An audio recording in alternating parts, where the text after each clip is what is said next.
Hi there, this is Joe Levija. We're going to go over our Tech Tuesday video, and it's going to consist of bringing in a DWG into a drafting view and converting it to Revit lines and text. So here's my model, and what we're going to do is we're going to go to the View tab, and we're going to roll up through the View tab, and on the ribbon we're going to select Drafting View. We're going to call this Test 1. And then we're going to adjust the scale to 12 inches equals 1 foot, or from some of you guys who work out of AutoCAD, 1:1.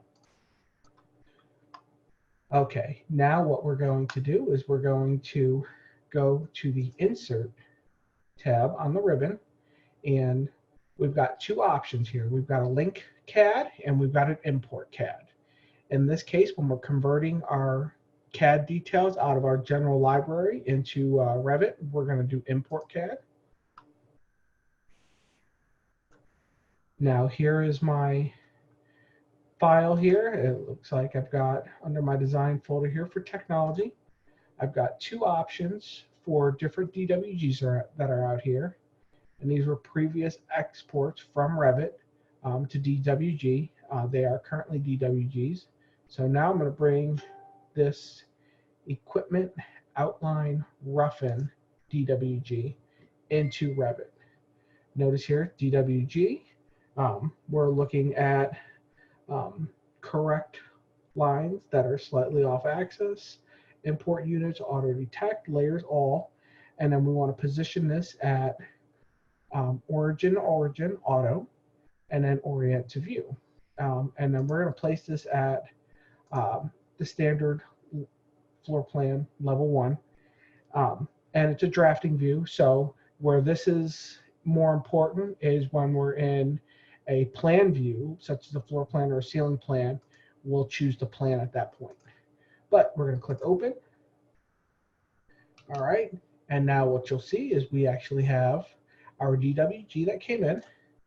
Now when you click on this, you're going to notice that we've got information here showing import symbol, drafting view, equipment.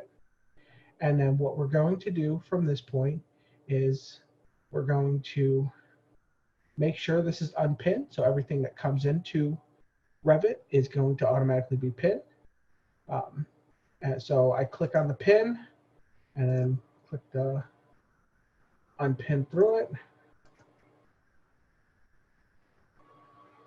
All right, and just a heads up, in order to make sure that you can look at your selected file, and you're going to see that I've got these unchecked. So if I check them, you're going to see a red X. Unchecked allows me to come in here and make them editable. All right, so first thing I'm going to do is I'm going to go up to our Modify tab, and I'm going to click on Full Explode. Okay, and I'm getting an error for filled regions, so I tend to delete those filled regions. Just a heads up, when you explode, all your text ends up rolling into single line text, so you'll have to adjust that at a later point. And then Revit does not like filled regions very much, so that's something else that you'll have to work with as well, and just update some of that. And then on occasion too, if you have any splines coming from AutoCAD, that's another issue as well. And then finally, the last thing, which is key issue, just make sure when you're bringing stuff in, if you've got a very detailed detail from AutoCAD coming in, that detail can only have 9,999 elements to it, elements being all your different lines and so on, as a max to bring that into Revit. So on occasion, what will happen is you may have to group some of that stuff together, or what I do is I like to pull out some of the text and the leaders and such. And once I do that, what will happen there is it will shrink down the amount of elements, and then I can bring everything in at that point. So What I like to do from here, after I explode, I like to make a copy. There we go. So I've made a copy here, and then now we're going to start converting. So first, what we're going to do is we're going to highlight everything. We're going to go up to the Modify tab. We're going to click on Filter, and check None, Text Notes. And this is what I'm going to do at this point. So this is a one-to-one drawing.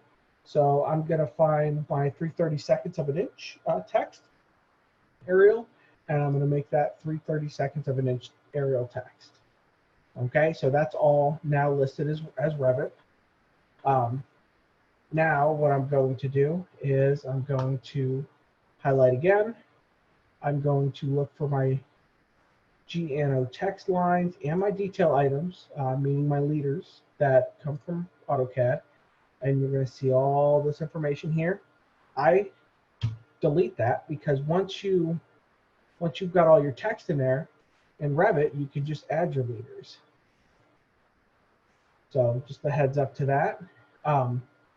Next, I'm going to highlight again. I'm going to start looking at my lines here. So you're going to see we've got thin lines and then detail lines. So if you know that you're drawing up something, for instance, in this case, this is a back box for data. So if you're highlighting just the data here, you could take those detail lines, for instance, and select those detail lines.